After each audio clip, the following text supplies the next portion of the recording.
Traditional వేలో సింపుల్‌గా, ఈజీగా మైక్రోనీని ఏ విధంగా ట్రై చేయాలో ఈ వీడియోలో తెలుసుకుందాం. ఒక మందపాటి గిన్నె తీసుకొని దాంట్లో కొంచెం ఎక్కువగా ఆయిల్ వేసుకొని మినపప్పు, దాంతో పాటు పోపు దినుసులు కూడా వేసుకున్నాను.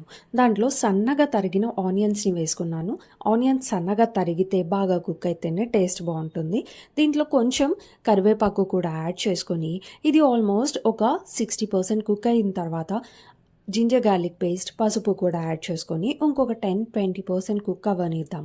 ఇది ఇలా మంచిగా ఫ్రై అయ్యి ఆల్మోస్ట్ కుక్ అయిన తర్వాత సరిపడా కారం, ఉప్పు, దాంతోపాటు ధనియాల పొడి కూడా యాడ్ చేసుకోవాలి. ఈ మిశ్రమాన్ని బాగా ఫ్రై అవ్వనివ్వాలి.